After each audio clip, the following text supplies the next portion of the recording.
Good evening, and tonight we take you inside one of the most dangerous countries on earth, a place where criminal gangs control entire neighborhoods. And these gangs from El Salvador are now operating in nearly every corner of America. Families on both sides of the border caught in a toxic cycle of violence. It's a special edition of Nightline, Gangland.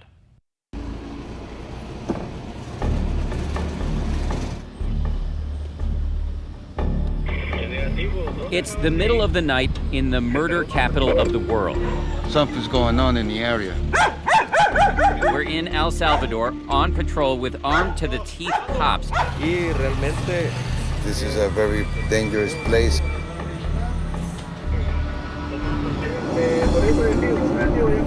Who take us to this rundown police station where they're holding allegedly vicious combatants in this country's all-out gang war.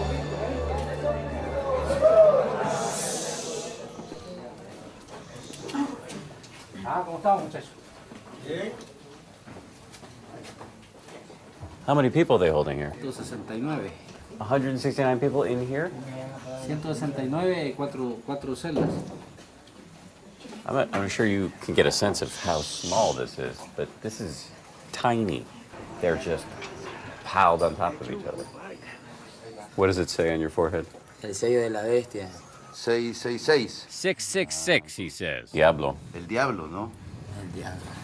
They're only supposed to be in here for 72 hours. How long have you been in? Yo tengo un año ya. 1 year.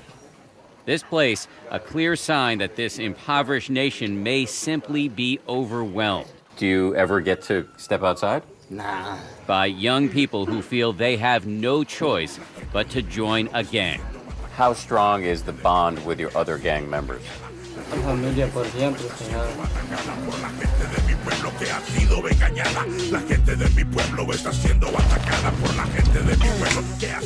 This is the war next door. In tiny El Salvador, just over 1,500 miles south of the U.S. border, there's nearly one homicide an hour. Rapes, shootings, and stabbings. MS-13 has left a trail of victims throughout greater Boston. Living in our neighborhoods here in Southern California. And now these gangs are exporting death directly into America. Terrorizing the city of Greeley. Active in 46 states. Mata, viola, controla. Kill, rape, control. Here in the El Salvadoran capital, the two main gangs, Barrio 18 and MS-13, have carved up the city into warring factions. And it's a very hot area, you know. This is our translator, Rafael, who, like the cops, doesn't want gang members seeing his face and targeting his family. Every night, this team from the local morgue heads out to collect the bodies. It's only 9 o'clock and the body count is already at 7. Seemingly everybody is at risk here. We find a 23-year-old named Carlos shot inside his own home after ordering a pizza. This is his mother. Él era mi niño, para mí. 23 años tenía, pero él para mí era mi niño. I was 22 years old, but for her it was her baby. She insists her son wasn't even in a gang. Me lo quitaron a mi niño, mi único niño, mi único hijo.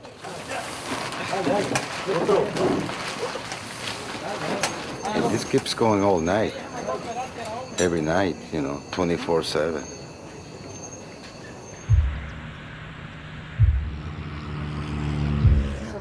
So we're heading into a neighborhood controlled by Barrio 18. We're going to talk to the gang leader in this neighborhood. We had to get advance permission before we entered, because if you enter and they don't know who you are in serious danger. Warning.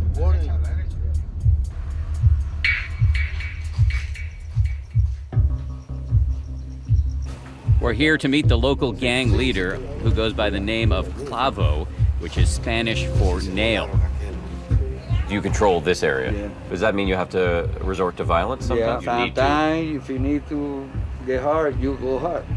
If you walked into an MS area, They kill you. they kill you. If they come here this way, they maybe will kill us too.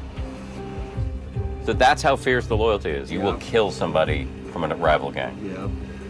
As a boy, he moved to Virginia, where he joined a gang. Then he got deported back to El Salvador, where his gang career continues. Now he says he wants to sneak back into America, in part to escape gang life, because he says he's tired of taking orders from the leaders, most of whom are in prison.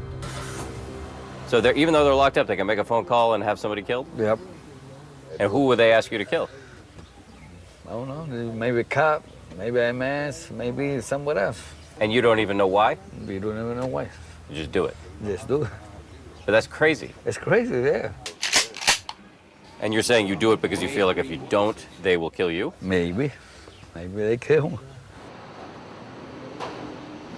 The weapons that are mostly used here by gang members are pickaxes, machetes, and guns.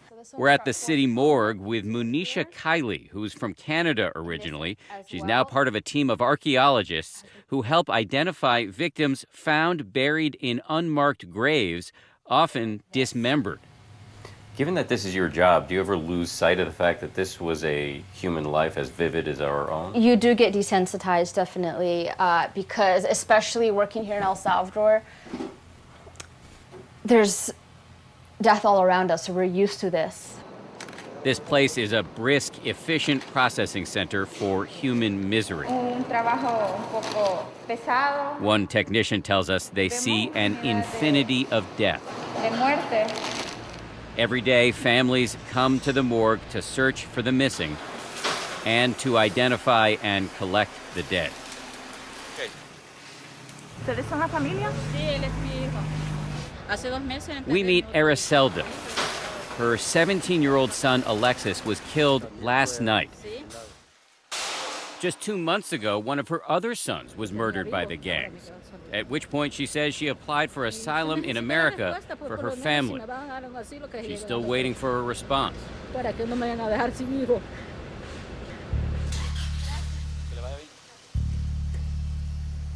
Está dura la situación. Pues me siento doliente. Corazón, mire. Están matando a los que no se meten en nada y los hechores quedan bien felices, riéndose.